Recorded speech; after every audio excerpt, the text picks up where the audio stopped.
a esta primera conferencia dentro del ciclo del curso en línea de Geografías de Paz.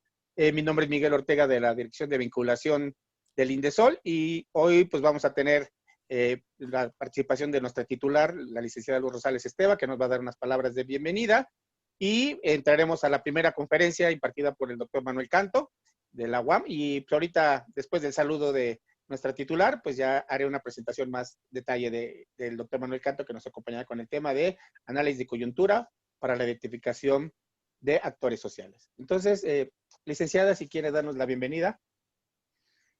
Muchas gracias, Miguel. Muchas gracias, Manuel Canto, un gran maestro en todo lo que es cohesión social, análisis de coyuntura, análisis político. Es un placer, tenerte entre nosotros, Manuel. Muchísimas gracias. Pues a todos los participantes les doy la bienvenida. Quise intervenir un segundo para comentarles lo importante que es para INDESOL este tipo de curso que estamos iniciando el día de hoy, que ya ustedes habrán entrado en nuestra plataforma y habrán empezado a ver lo que estamos llamando Geografías de Paz, que es un proyecto que pues muy ambicioso para nosotros y para el INAFED, que hemos hecho esta alianza de trabajo conjunto para favorecer el que no solo se piense en la cohesión social, en la paz en nuestros municipios, sino que se tengan más herramientas posibles para poder impulsar esta frase tan pequeña que es la paz, esta palabra, que significa muchas cosas. Significa, más allá de la ausencia de guerra, significa trabajar conflictos, significa ver por dónde podemos nosotros entrarle a colaborar junto con la población en una forma participativa para mejorar las condiciones de nuestras localidades. Yo soy un amante de lo que son los municipios, porque sé que ahí es donde se pueden hacer los grandes cambios en el país, porque están directo viendo la problemática social, económica, política, de salud, ahorita que estamos en esta pandemia que nos ha tocado vivir y que tenemos que saber incluso no solo sobrepasarla, sino sacarle provecho. Y en ese sentido, pues este tipo de cursos creo que pueden ser muy útiles para todos ustedes, que estoy con mucho entusiasmo viendo de varios municipios del país que nos están visitando, que están trabajando con nosotros, que están inscritos en esta aventura, que quisiera que la viéramos ahí más que un curso. Nosotros lo que pretendemos a través de esta metodología es que ustedes tengan las herramientas y sobre todo llevemos los procesos en forma conjunta para ver qué tanto al aplicar técnicas metodológicas para buscando mejorar la calidad de nuestras comunidades, de nuestras localidades, podamos tener un intercambio permanente, conjunto, de cómo estamos viviendo la experiencia, qué cosas nos están sirviendo, qué es aquello que está siendo una buena práctica para mejorar las condiciones de vida de nuestra población. Está el proyecto planteado, no solo el curso en sí que ustedes van siguiendo en plataforma, algunas prácticas concretas que les estamos pidiendo que se puedan realizar en el transcurso del curso y acompañado de pláticas que van muy de acuerdo con esta realidad que ustedes van a poder vivir. Este curso teórico práctico no se trata de de acumular conocimientos, sino que se trata de practicar herramientas concretas con concepción teórica, desde luego, pero que nos ayuden a ir modificando realidad. Entonces, yo quisiera, en este seguimiento que vamos a estar muy de cerca en Indesol con INAFED, para los trabajos que se vayan realizando, pues que ustedes puedan irnos compartiendo cómo van aplicando la metodología en sus comunidades y cómo nos vamos enriqueciendo conjuntamente de experiencias compartidas. Uno de los aspectos fundamentales, ya para terminar mi pequeña intervención de bienvenida, pues es conocer la realidad en forma participativa, trabajando junto con la gente. Y el tema de hoy con el que se inician las pláticas, el análisis de coyuntura, pues me parece que es elemental que se tomen en cuenta aspectos fundamentales para trabajar junto con la población, entender qué está pasando y sobre esa realidad en forma conjunta también encontrar las opciones que hay para ir cambiando esa misma realidad en favor de la paz, en favor de la cohesión social, en favor de todas y todos los habitantes de la comunidad. Pues muchísimas gracias y agradeciendo muchísimo nuevamente al doctor Manuel Canto por su apoyo siempre con Indesol, con el que ha participado en muchas ocasiones y esta vez seguro va a ser un gran apoyo para el enriquecimiento de este curso. Muchas gracias, Manuel, muchas gracias, Miguel, y adelante. Muchas gracias, licenciada. Gracias. Pues muy bien, con esto estamos iniciando el ciclo de conferencias que ya estaba programado. La idea es que estamos invitando a panelistas con una gran experiencia, no solo en el ámbito académico, sino también que han acompañado procesos sociales. Entonces, va a ser muy enriquecedor porque se tiene toda la experiencia teórica, pero también toda la experiencia práctica para que las herramientas que estamos brindando a través del curso de Geografías de Paz y de estas conferencias en apoyo, pues básicamente es como ya lo dijo nuestra titular, es tener las herramientas prácticas, también tener las bases, digamos, teóricas elementales para que lo que hagamos tenga un sustento. Y pues ya me queda más que presentar. Voy a ser muy breve en la presentación del doctor Manuel Canto porque su currículum es bastante amplio. Entonces, el doctor es profesor, investigador de la Universidad Autónoma Metropolitana Plantel Xochimilco. Ha sido consejero del Evalúa de la Ciudad de México de Evaluación de la Política Social.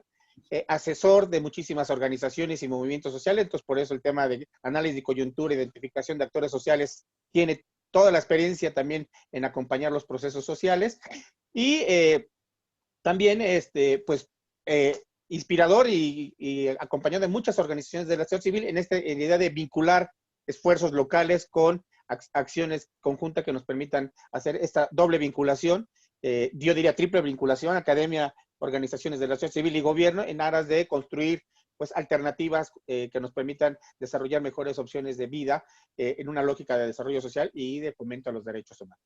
Entonces, sin más preámbulo, pues le agradecemos mucho al doctor Manuel Canto que nos haya aceptado la invitación. Les adelanto que él mismo mañana estará dando la segunda conferencia.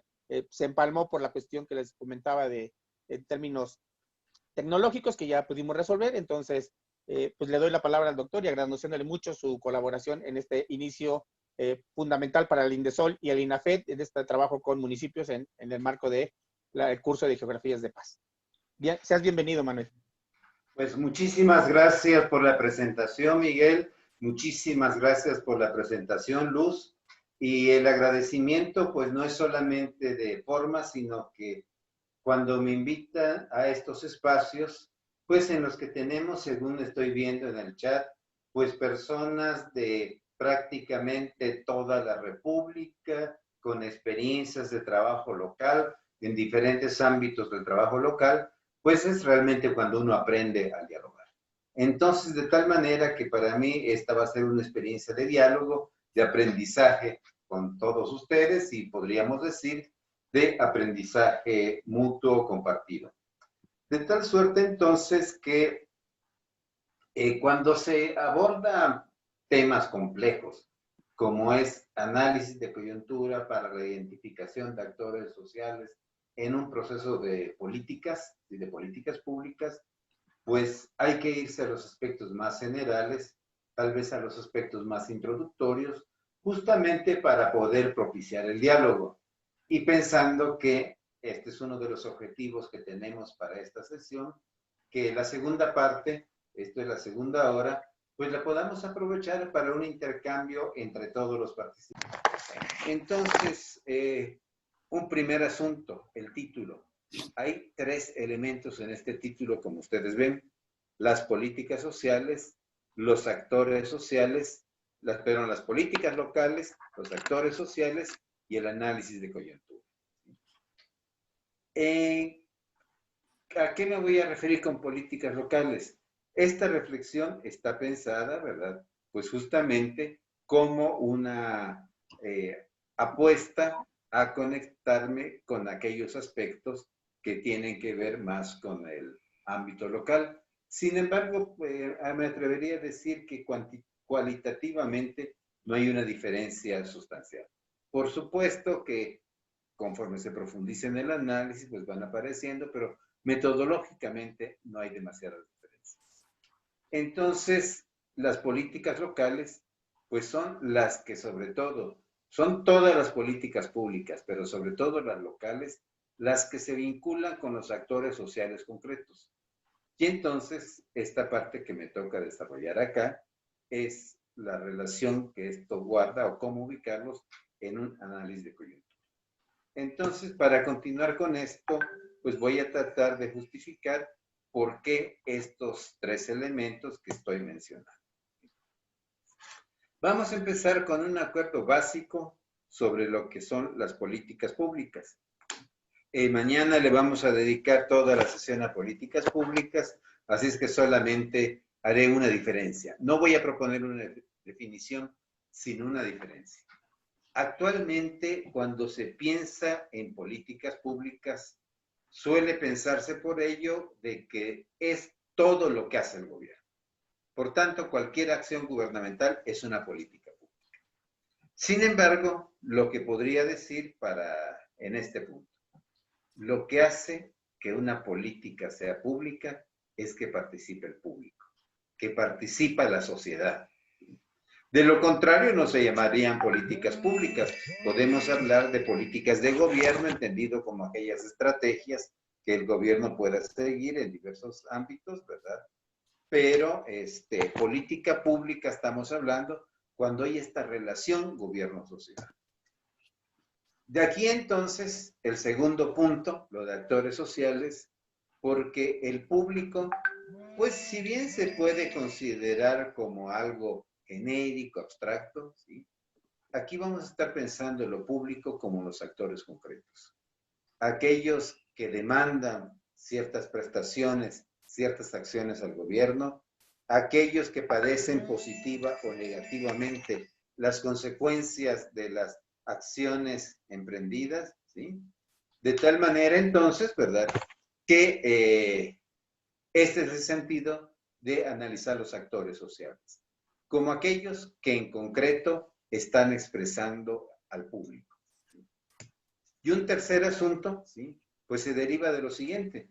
Si queremos hacer políticas públicas en el ámbito local y por tanto con participación de los actores sociales concretos, entonces necesitamos entender y comprender las motivaciones y los sentidos con los cuales actúan estos actores sociales para una buena gestión.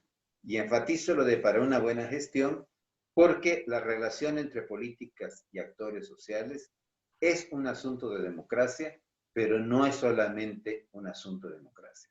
No es solo que deban participar los actores en las políticas públicas, sino que si queremos pensar en políticas públicas eficientes, en acción pública efectiva, ¿sí?, entonces tenemos que pensar en la relación que vayan a tener de aceptación o de rechazo, de legitimidad o de impugnación por parte de los actores sociales.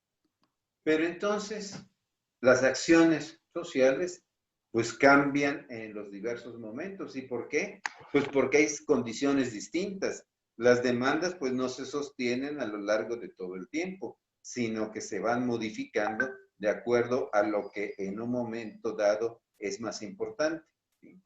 De tal suerte entonces que lo que podríamos decir es que tenemos que entender esta dinámica de los actores sociales, este continuo movimiento que nos explica por qué se prioricen unas demandas en un momento y otras en otro. Necesitamos entender por qué algunas acciones de gobierno, incluso la misma acción, puede ser aceptada en un momento y rechazada en otro. ¿Sí? Y entonces, para entender el porqué de esta evolución, es que necesitamos hacer los análisis de coyuntura. Entonces, en esta propuesta que les estoy haciendo, pues políticas, actores y análisis forman un todo. Son tres elementos de un solo asunto y que a lo que atienden es cómo podemos incorporar el elemento participativo de los actores sociales en las políticas locales para hacer más eficiente la gestión gubernamental. Este es el propósito que tendrán estas reflexiones que voy a compartir con ustedes. Retomo entonces, tenemos tres elementos y después de estos elementos vamos a ir glosando. Y entonces, ¿por qué políticas públicas y actores? Y en ese sentido habrá que decir y reconocer.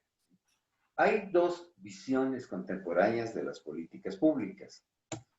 Por un lado, ¿verdad? Hay una que se llama la visión desde arriba, pero por otra parte tenemos la que se le ha denominado la visión desde abajo. Empiezo a caracterizar la visión desde arriba de las políticas públicas. Entonces, hay personas que piensan que el origen de las políticas tiene que ser estrictamente institucional y se entiende por institucional instituciones de gobierno. Por tanto, ¿verdad? Se dice, pues política pública es solo lo que hace el gobierno. En consecuencia, para quienes ven las políticas de esta manera, piensan que lo importante es el trabajo de los expertos, de los decisores, ¿sí? Y en consecuencia, las políticas públicas así concebidas con una visión de arriba, pues surgen del desempeño técnico, del desempeño legal y administrativo de los aparatos de gobierno, de la administración pública. En consecuencia, la política pública se concibe como un producto para que la consuma una sociedad pasiva o al menos condescendiente, donde entonces podemos sintetizar diciendo, yo gobierno, sé lo que tu sociedad necesitas, por tanto yo traigo a mis expertos, decido de qué manera voy a satisfacer esas necesidades y te doy el resultado para que tú lo consumas. Esa es una visión, la desde arriba, pero hay otra visión, que es la desde abajo, donde, y habrá que decir, que la primera es la visión desarrollada más en Norteamérica, la segunda se desarrolló más en América Latina y con alguna influencia de las políticas públicas en Europa. Entonces, ¿verdad? Para esta segunda visión, que vea las políticas públicas desde abajo y decir arriba y abajo, es tal vez una imagen poco congruente, porque habitualmente se considera que el gobierno está arriba y la sociedad abajo.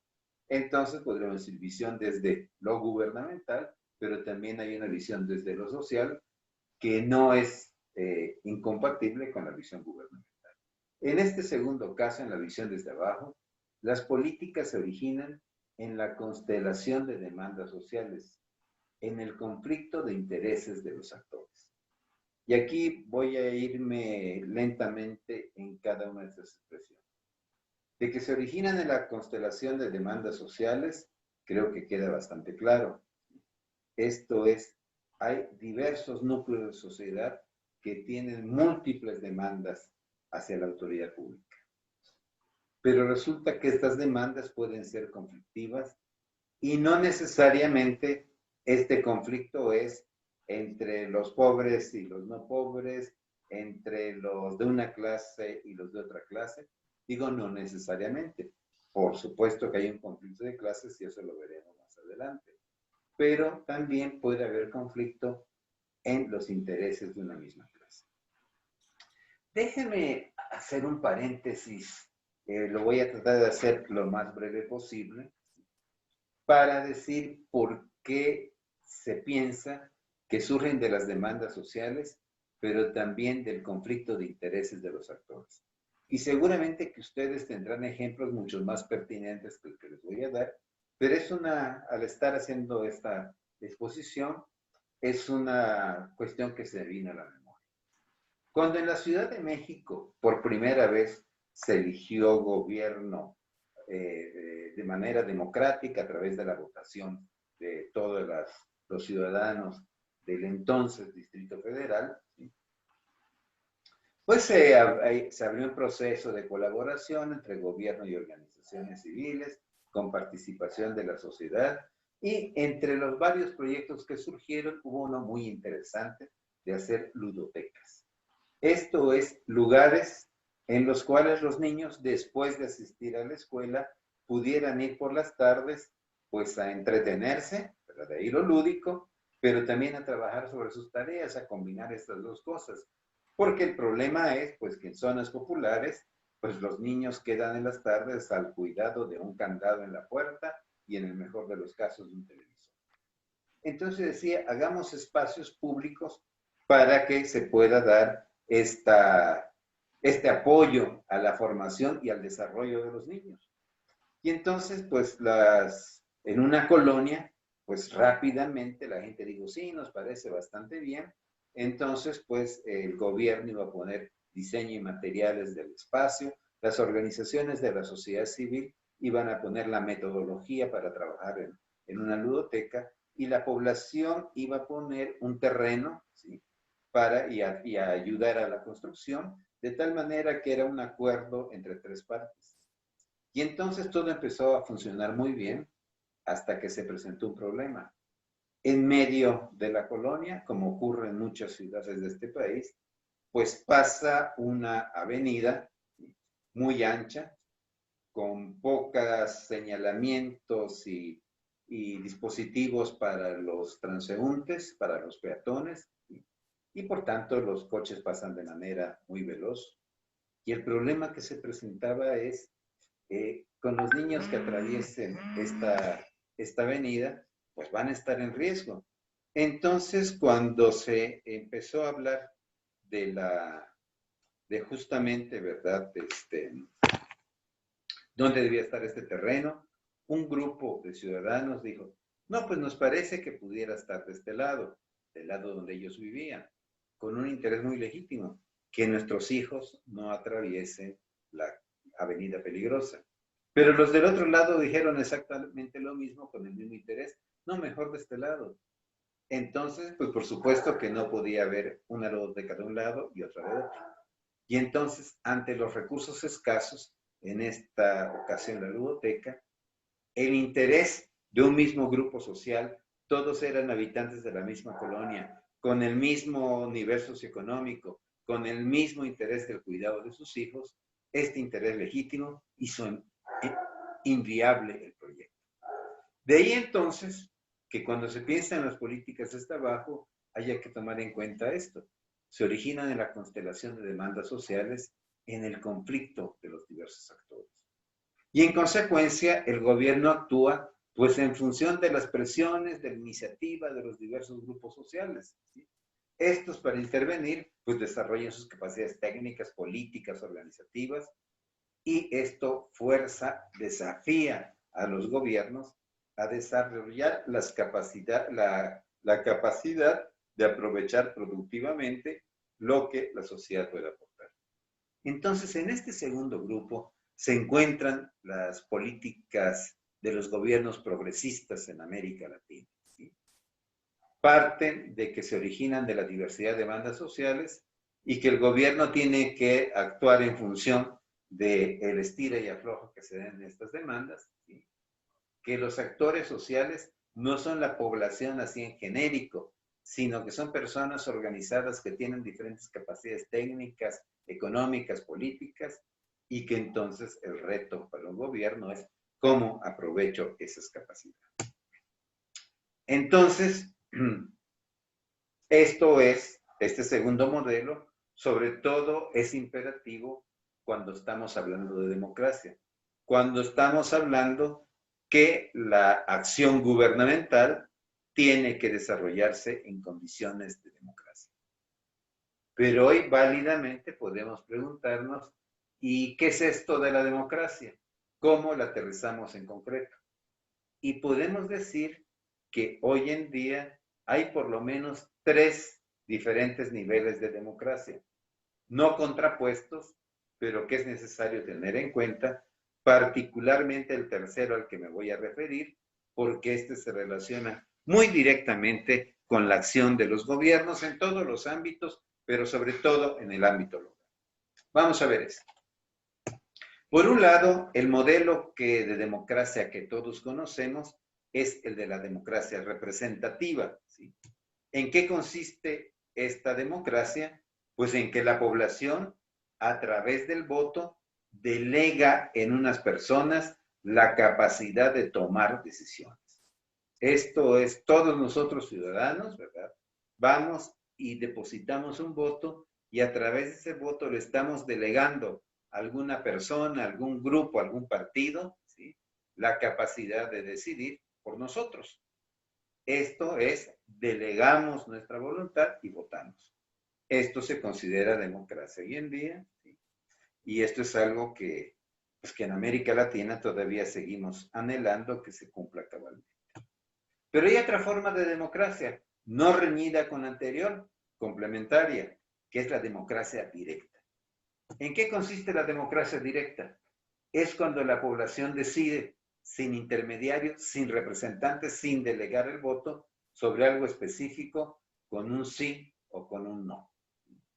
Entonces se trata de una consulta, ciertamente, pero son consultas vinculantes, donde no me pide mi opinión para que el que me consulta haga lo que quiera, sino que la democracia directa es que yo tomo una decisión junto con la demás población, junto con la mayoría, podríamos decir, sobre un aspecto en específico.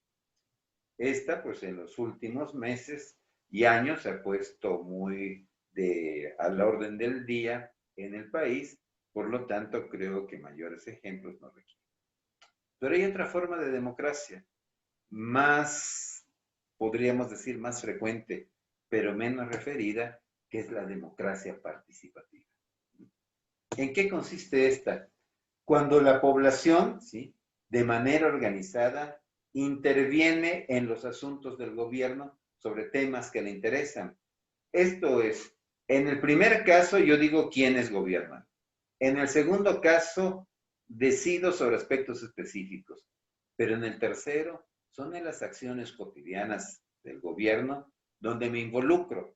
No solamente con una opinión, sino también me puedo involucrar participando en el diagnóstico, participando en la definición de los objetivos, de las metas, incluso realizando parte de las acciones.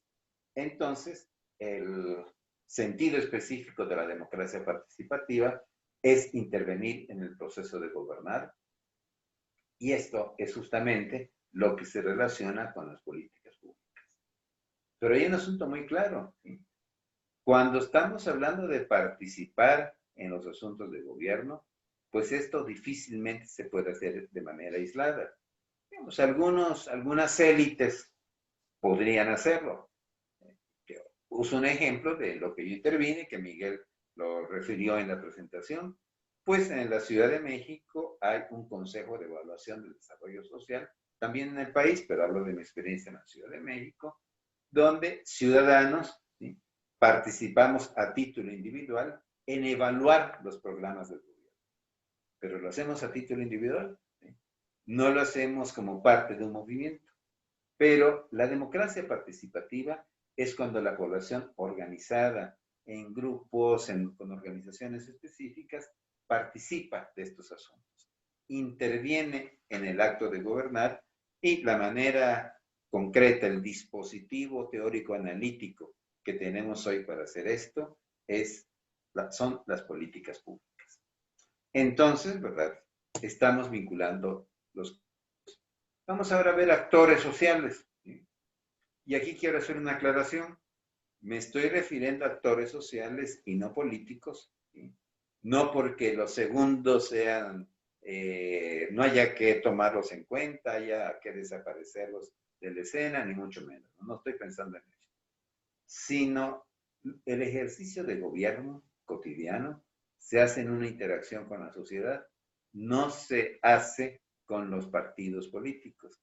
Al final de cuentas, alguien que lo postuló un partido político, le hizo la campaña, ganó las elecciones, pero tiene que gobernar para todos, no para los que están en su partido.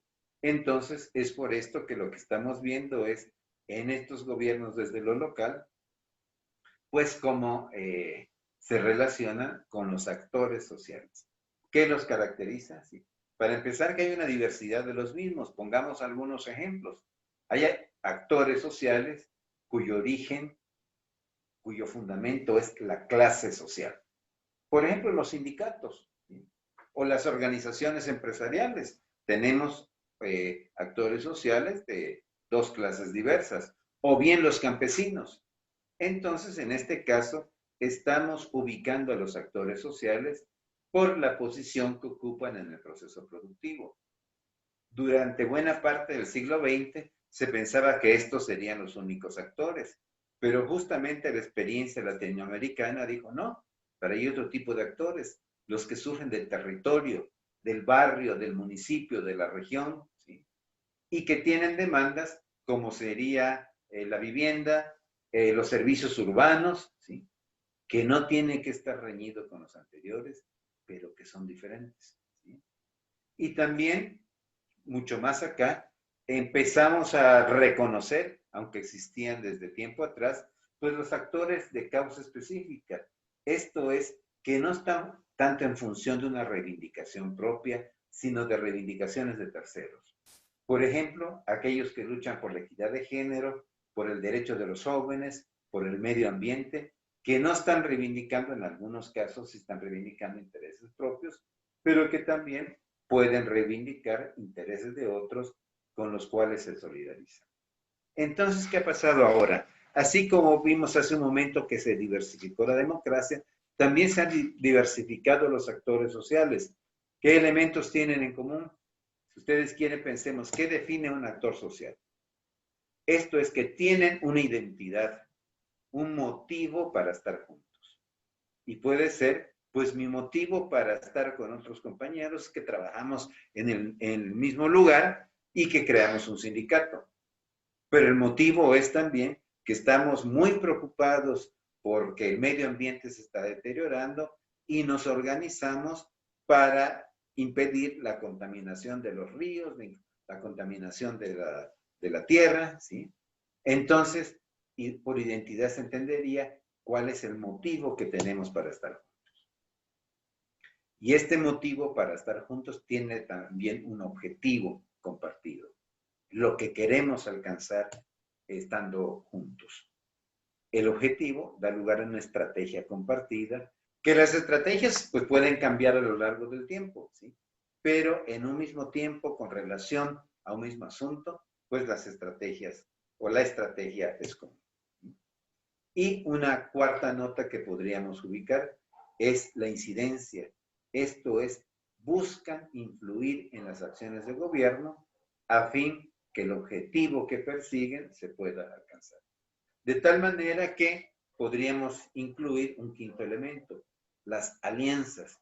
Esto es, si bien hay actores que funcionan en solitario, o sea, no me refiero a individuos, sino a actores colectivos, qué sé yo, podemos ubicar un sindicato que camina solo, una cooperativa que hace lo propio, y no estoy diciendo que esto esté mal, sino que hay situaciones en las que esto se da, pero paulatinamente, sobre todo cuando los problemas van siendo cada vez más complejos, pues casi siempre se piensa en alianzas.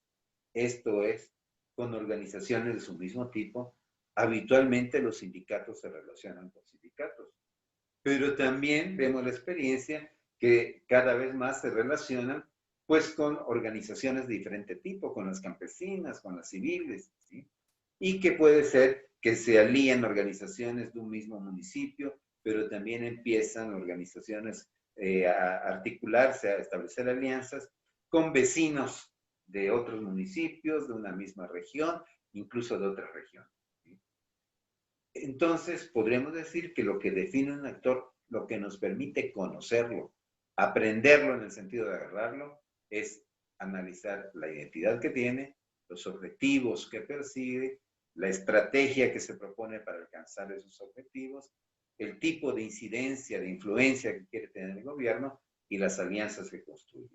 Estos 5 aspectos me parece que son fundamentales cuando tratamos de identificar actores sociales. Y perdón, aquí un paréntesis que debí de haberlo dicho al principio. Cuando hablo de actores sociales, no es de manera gratuita, sino actor en el sentido de activo. No estoy hablando de grupos sociales, porque podríamos referirnos a grupos sociales como aquellos que ahí están, ¿sí? Que a lo mejor hasta tienen una identidad compartida.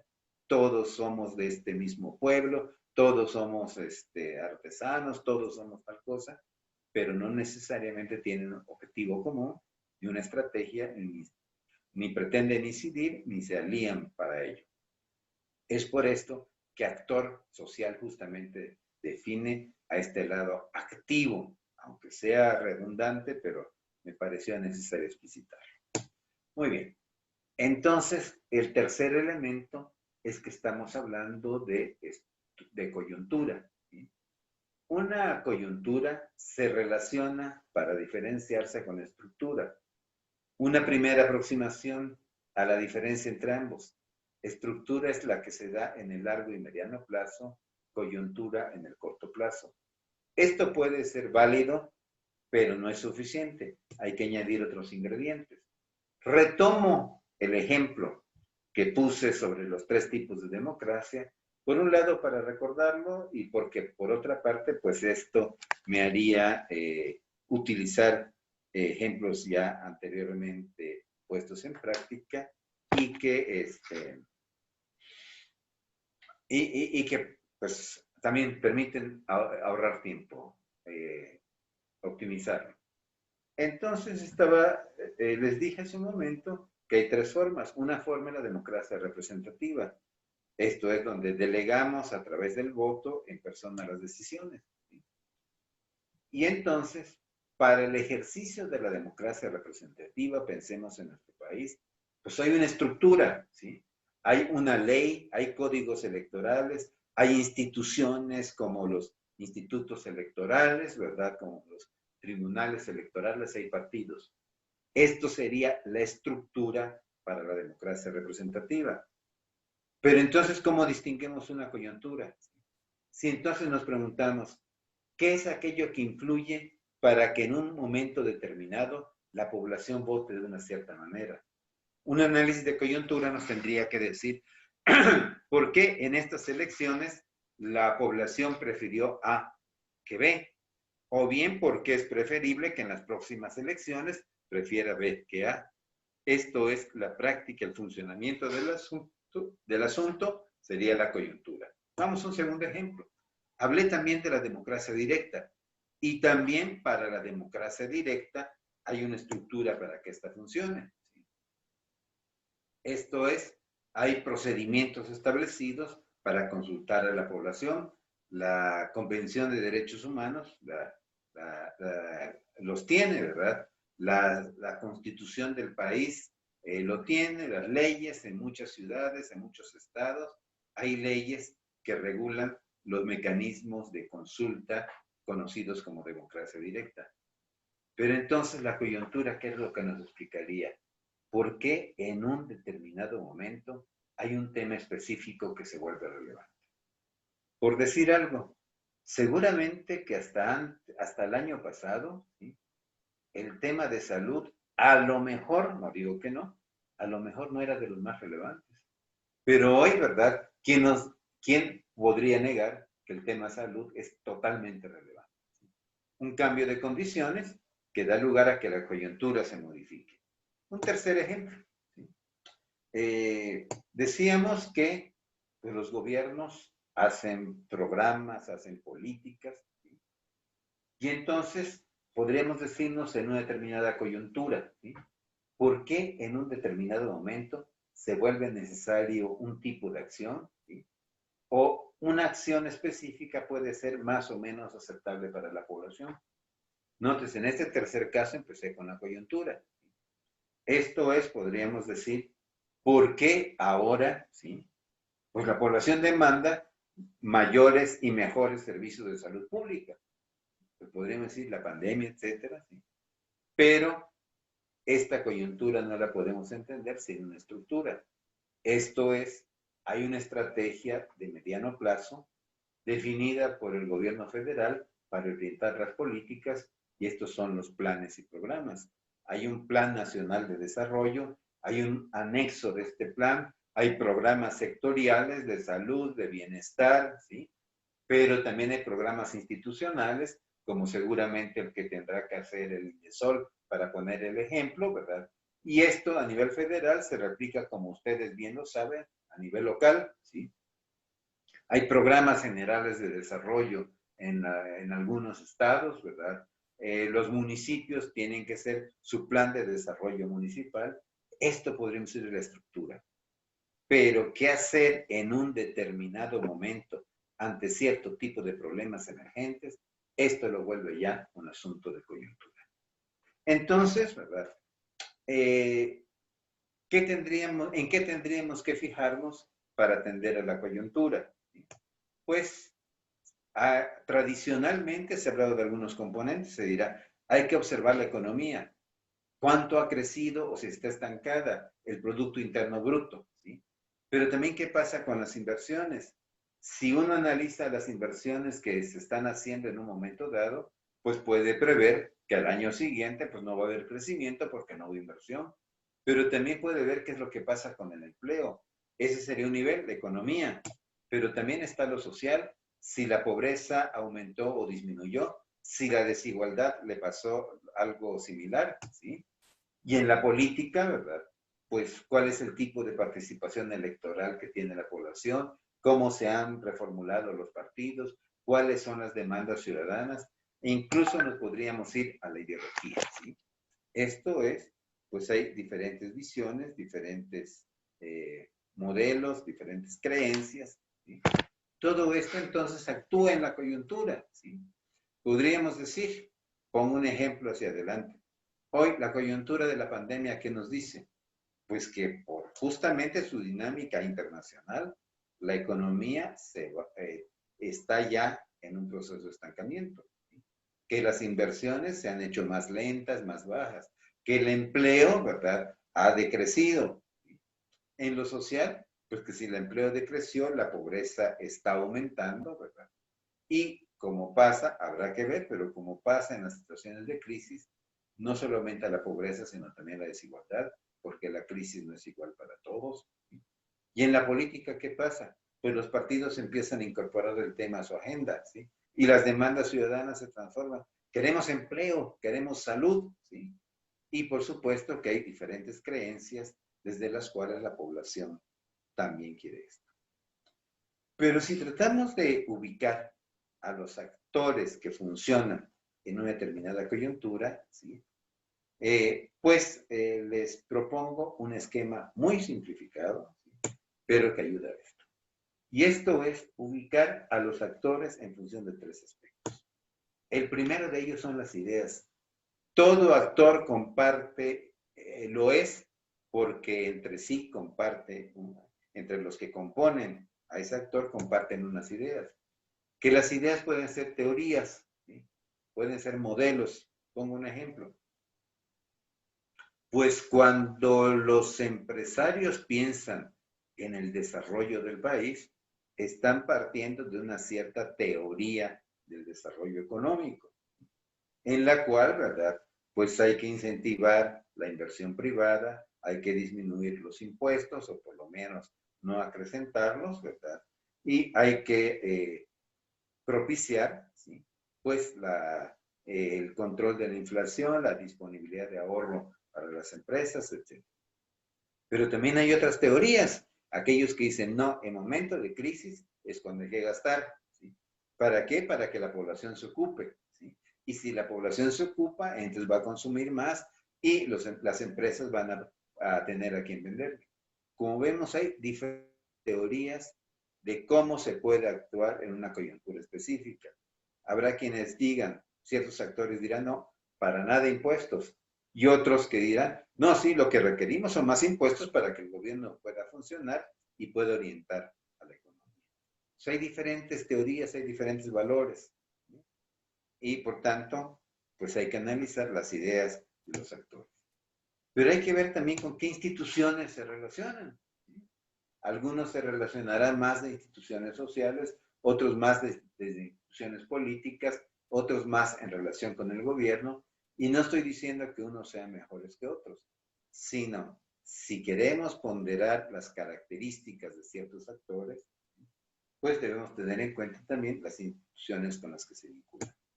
Y finalmente, hay que tener en cuenta las interacciones, porque el actor no está solo en el mundo, sino está junto con otros actores. Los diferentes actores interactúan con distintos intereses de clase, de causa, etcétera, como ya habíamos visto. Entonces, de tal suerte que, pues esto, como les había comentado, son más que nada dar algunos referentes para que podamos dialogar. Déjenme hacer un brevísimo recordatorio de lo que hemos visto ahora, ¿sí? Para entonces pasar a proponerles un ejercicio, si este es técnicamente posible. Dijimos que estamos abordando tres elementos: las políticas locales, los actores sociales y el análisis de coyuntura, ¿sí? Dijimos que lo característico de la política pública es que interviene el público, eso es, intervienen los actores sociales. Para entender cuáles son las demandas y cuáles son las acciones de esos actores, pues requerimos hacer análisis de coyuntura, ¿sí? Y las políticas las podemos pensar desde arriba o desde abajo, ¿sí? Esto es en relación solo al gobierno o en la relación gobierno-sociedad, ¿sí? Y entonces, pues esto implica que hay tres niveles de democracia. La delegativa, la representativa, donde delegamos en algunos la decisión; la directa, donde tomamos decisiones específicas sobre un aspecto en particular con un sí o con un no, o con un no por el conjunto de la ciudadanía; y la participativa, que es cuando la sociedad, a través de sus organizaciones, a través de sus actores, interviene en el acto de gobernar, y que de eso es lo que justamente se ocupan las políticas públicas.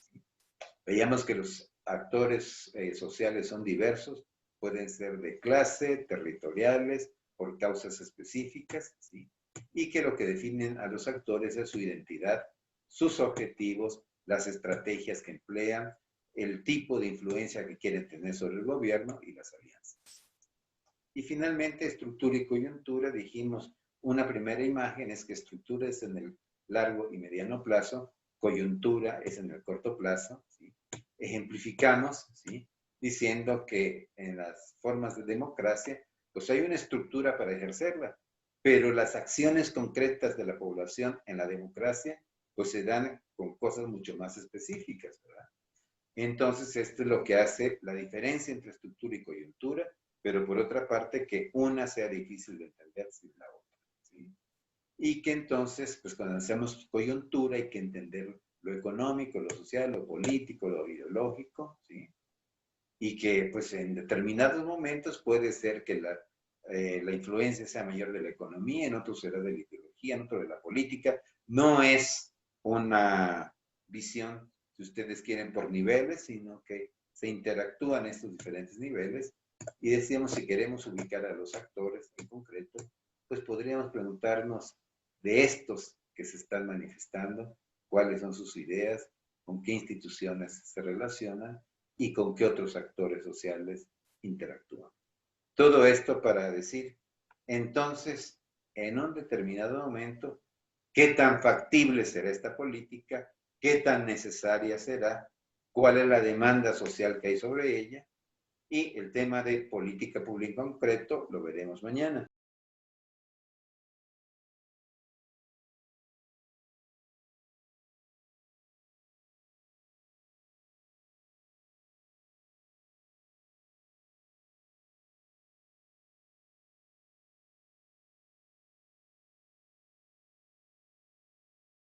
Ok, a ver, aquí tengo la primera.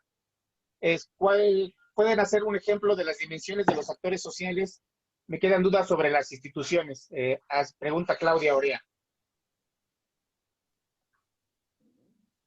Sí, si te parece, Miguel, las juntamos todas para, Ajá, porque a lo mejor hay ajá, algunas que se relacionan. claro. ¿Alguien más quiere mandar su pregunta? De los que tienen la mano levantada. Tenía también mano levantada. A ver, permítame. Bueno, También estaba Margarita Cuellar, si quiere hacer su pregunta. sí, señorita. Ajá. Pero ¿a qué horas? Híjole, Creo que hasta ahí se quedaría, Manuel. no puedo. Con esta pregunta de el ejemplo Ajá. sobre instituciones. Me Sí, imagino que no ajá, y queda las tan dimensiones, claro y de las dimensiones de los actores sociales. las dimensiones. Sí. Bueno, entonces empiezo con las instituciones, ¿verdad? Tal vez lo que no quede claro es cuando digo con qué instituciones se relacionan. Por ejemplo, a nivel local, ¿sí? Hay siempre una institución social, no política, con la que frecuentemente se interactúa para el desarrollo y son los grupos de las iglesias. Las iglesias y sobre todo, pues la iglesia más grande, más, que tiene mayores adherentes en el país, la iglesia católica, pues tiene sus grupos, ¿verdad? Organizados desde las prácticas pastorales y que estos grupos con frecuencia participan en determinadas acciones que se quiere hacer a nivel local, ya sea apoyando o también oponiéndose. Por ejemplo, ¿verdad? Es común, es frecuente, no generalizable, pero es frecuente, ¿verdad? Que cuando se trata de temas de salud sexual y reproductiva, pues las personas que están relacionadas con la institución eclesiástica católica, pues tienden a oponerse. Y les digo que es común, pero no es regla, porque les podría dar ejemplos, pero es otro asunto. También podríamos decir, cuando estamos pensando en alguna cuestión de carácter de defensa del medio ambiente, pues tenemos que interactuar con los comisariados ejidales, con los comisariados de bienes ejidales, perdón, con los de bienes comunales, con los ejidales. Entonces, ¿verdad? ¿Por qué? Porque implica modificación de usos, de formas de cultivo, de formas de riego, de utilización del agua, etcétera. Entonces tenemos que interactuar con los comisariados, con la Conagua, ¿sí? Y entonces esto también genera a un tipo de actores. El actor que proviene de grupos eclesiales tiene ciertas características, ¿sí? Y esto entonces hace pues predecible su acción. Cuando me refería a lo de los niveles de actores es que cuando vemos un grupo organizado, esto puede ser por múltiples factores.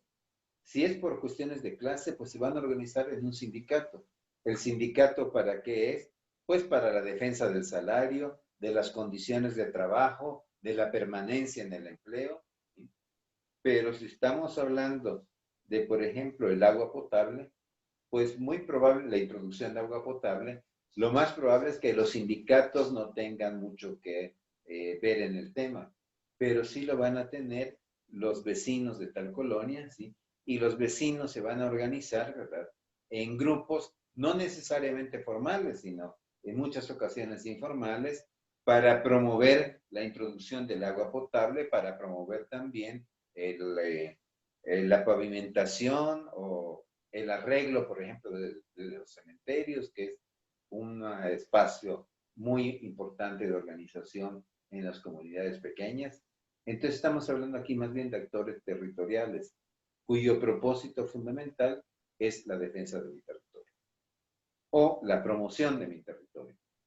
Pero también podemos hablar de actores, por lo general se les reconoce como de la sociedad civil, donde su objetivo no es satisfacer una necesidad o un interés propio, sino intereses de terceros.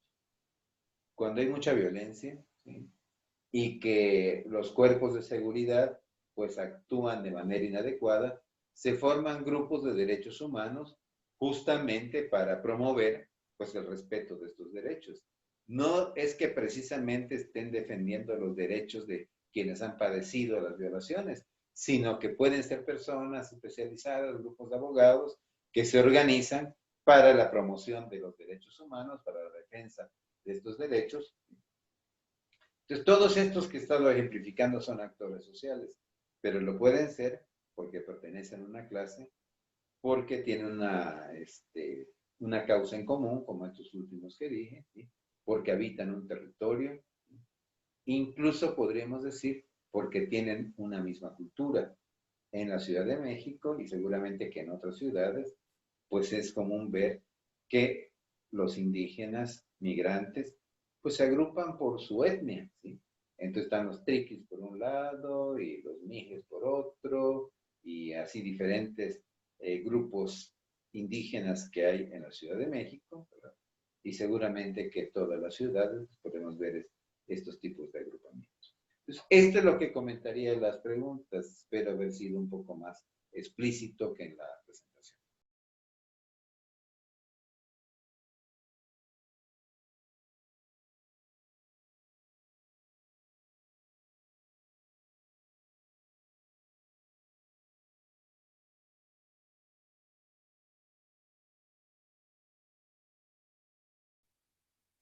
Bueno, pues entonces la idea sería para aquellos grupos o para aquellas personas que puedan intercambiar como grupo, que nos ayuden a todos los demás con sus ejemplos.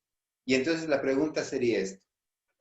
Ubiquen alguna política que crean importante llevar adelante en ese municipio, cualquiera que está fuera, incluso si quieren podría ser arbitraria para que fuera rápida su selección. Y entonces pregúntense, ¿con qué actores podríamos relacionarnos? Y aplicándoles las tres preguntas, sus ideas, sus interacciones, las instituciones con las que se organizan.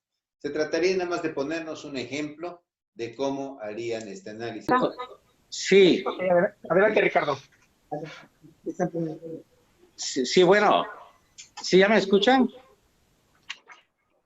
Sí, Ricardo, sí, adelante. Escuchamos.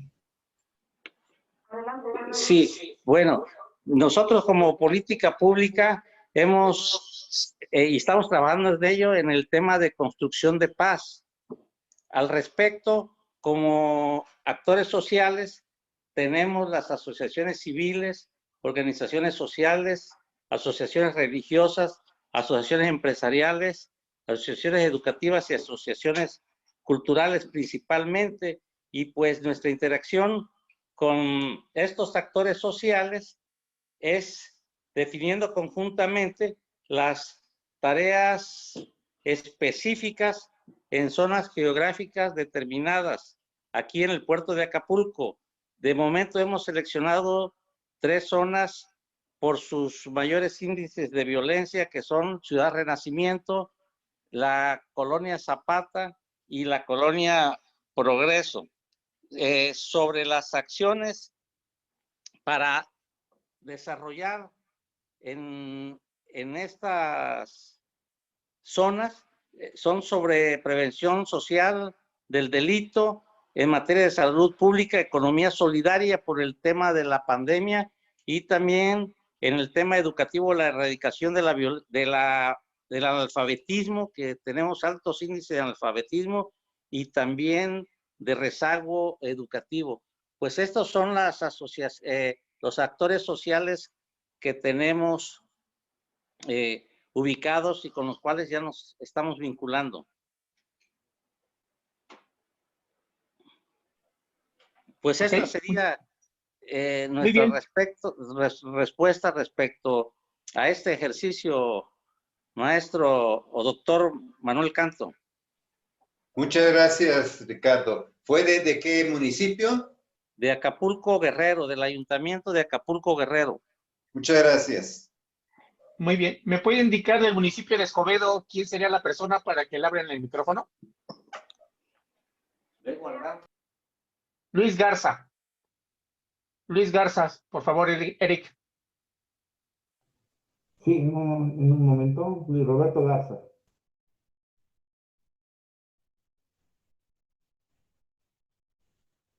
Listo.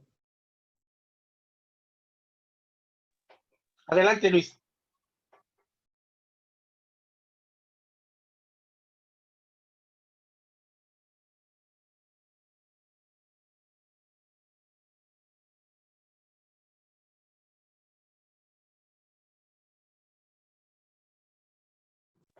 Si abres tu micrófono para que puedas participar, Luis.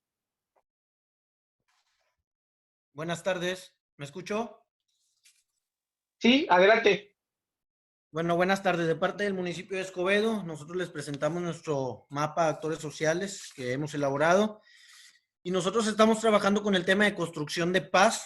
Estamos hermanados con la ONU en el programa de paz en nuestras ciudades y tenemos trabajando ya alrededor de unos 6 meses con este tema y el programa de geografías de paz ha venido a complementarnos y ayudarnos mucho en este programa de construcción de paz que tenemos en el municipio.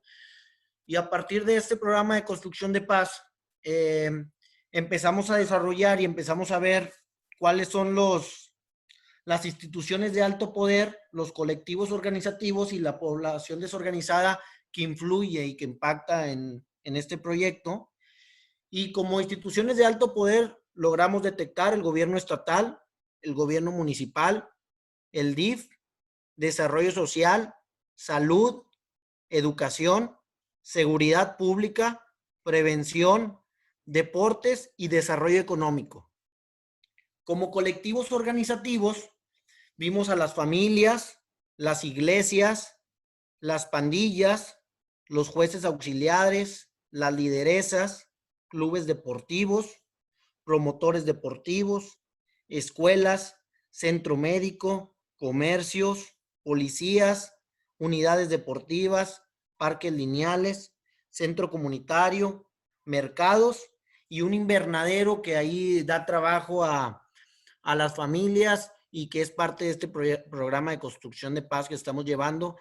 Hago un paréntesis, este programa de construcción de paz lo estamos llevando en una zona que es una de las zonas más conflictuadas y de mayor pobreza del estado de Nuevo León, que es la zona de Alianza Real, y es donde estamos llevando este programa y donde hemos estado aplicando el programa de geografías de paz.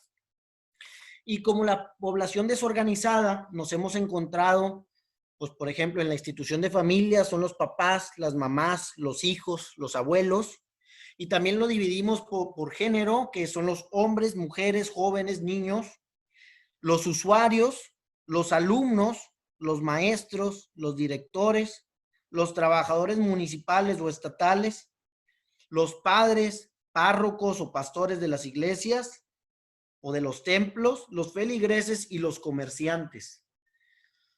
Nosotros con el programa de construcción de paz hemos querido abonar a 2 objetivos muy específicos, que es la violencia familiar, bueno, a la erradicación, más bien dicho, de la violencia familiar, a la erradicación, disminución de la deserción escolar, y hemos encontrado una problemática muy generalizada. Hemos detectado la falta de vínculos entre los ciudadanos y que la falta de vínculos abonan a estas 2 principales violencias o factores que nosotros queremos erradicar en esta colonia, que es la violencia familiar y deserción escolar. No hay comunicación entre vecinos, no hay comunicación entre los diferentes actores que mencionábamos como población desorganizada. Y luego hacíamos también el análisis de los grupos afines, diferentes, ajenos y opuestos, y veíamos cómo hay algunas organizaciones o hay algunos colectivos que son indiferentes, hay algunos que son ajenos a las problemáticas que hemos visto y hay algunos que buscan contribuir. Por ejemplo, en este espacio de la colonia Alianza Real, identificamos en un mapeo que se hicieron 7 iglesias de diferentes denominaciones y empezamos a ver cuáles son las iglesias con diferentes denominaciones que son las afines a lo que queremos nosotros lograr, cuáles están indiferentes, cuáles permanecen ajenos y cuáles están opuestos a lo que queremos realizar. Igual empezamos a hacer un mapeo con las escuelas, que ahí tenemos preparatoria, tenemos secundaria, tenemos preescolar y tenemos nivel primaria. Y empezamos a ver con los directores, quiénes son los directores que nos pueden permitir el acceso a estas instituciones que pueden ser afines a este programa de construcción de paz y de geografías de paz, cuáles son los directivos que se muestran indiferentes, cuáles ajenos y cuáles de plano están opuestos.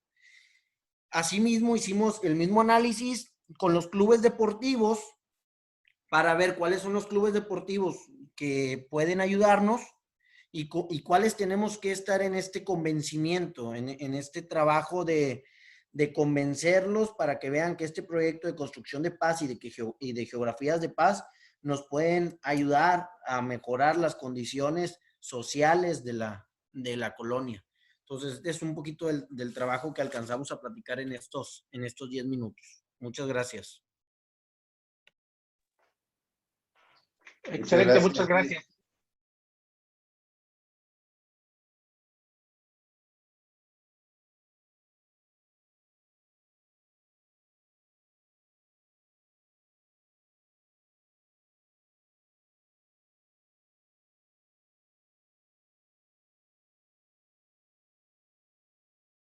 Pues muy breve y simplemente tratando de capitalizar la enorme experiencia que tan poco tiempo se expresó, tanto por las intervenciones orales como por el chat, que sí estuve siguiendo los comentarios de Blanca Estela, de Margarita, ¿verdad? Y de Mónica, ¿sí? Bueno, entonces, aspectos que me atrevo a sugerir. Parto de algo que es muy interesante.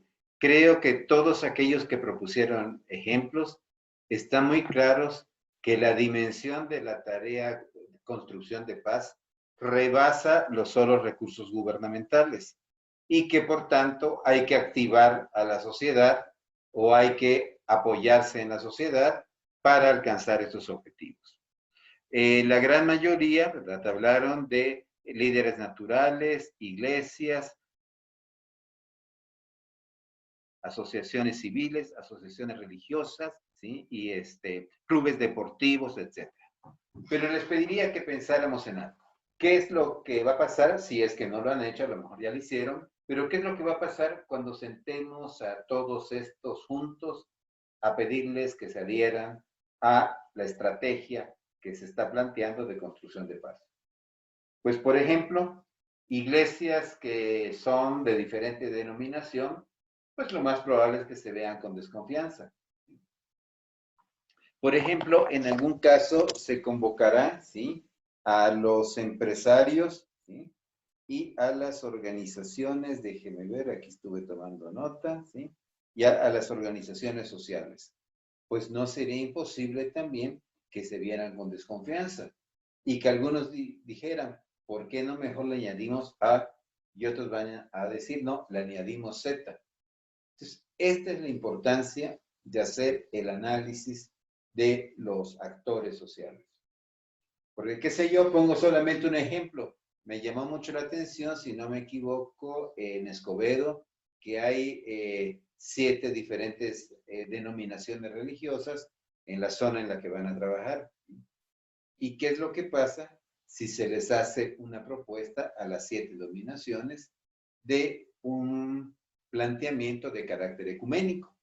Esto es basados en el ecumenismo, lo que se considera la casa común, hacer una acción de este tipo. ¿Por qué planteo esto como ejemplo? Porque un actor, cuando participa, lo hace porque es compatible su idea con lo que se va a realizar, pero también tiene intereses. Y entonces, si se les hacen propuestas que toquen de cerca sus intereses y que vean que esos no son excluyentes con los de otros, pues probablemente podamos disminuir la dificultad que hay para que distintos actores sociales trabajen de manera común. Por ejemplo, me preguntaría, ¿cuál es el interés común que podrían tener los empresarios y las organizaciones sociales? A lo mejor fortalecer la economía social. Pero entonces habría que hacerles la convocatoria desde un punto de vista de generación de fuentes de ocupación, de autoempleo, ¿sí?, de recursos. Imagínense qué interesante sería que, por ejemplo, las cooperativas impulsadas bajo la idea de economía social y solidaria pudieran venderle a las empresas y que por tanto los empresarios se convirtieran en consumidores de las cooperativas. Entonces, a esto me refiero con identificar los actores. Pues hay que ver qué ideas traen, cuáles son sus intereses, cuáles son sus valores, para con base en eso hacerles propuestas atractivas. No que modifiquen en lo sustancial la estrategia que se tiene de paz, sino para que ellos más confiadamente, más abiertamente, puedan contribuir con su propia iniciativa para generar proyectos comunes. Creo que está claro, ¿verdad?, que el propósito de un gobierno no es el realizar toda la acción, sino suscitarla, iniciarla, y si la propia sociedad se hace cargo de continuar la acción, pues realmente se habrá multiplicado con mucho los rendimientos. Entonces, pues concluyo, esto es lo que me parece la importancia, ¿sí?, de que en un proceso de acción pública, de política pública, entre otros aspectos, mañana vamos a ver otros, pero el que vimos hoy, tener en cuenta quiénes son los actores en concreto. Esto es, quiénes son las asociaciones civiles, quiénes son los grupos religiosos, qué ideas tienen ellos, qué intereses tienen, para ver cómo se hacen compatibles, cómo se previene las posibles fricciones que pueda haber entre ellos, a fin de que su aporte sea mucho más cooperativo y, ¿por qué no?, que la iniciativa que ahora surja desde el gobierno pueda ser sustentable. Esto es, que se vaya reproduciendo por sí misma a través de la sociedad. Pues esto es lo que me quería comentar de pues esta enorme experiencia y enorme problemática que ahora ustedes me hicieron el favor de darla a conocer. Y con esto, pues creo que concluyo mi participación por el día de hoy.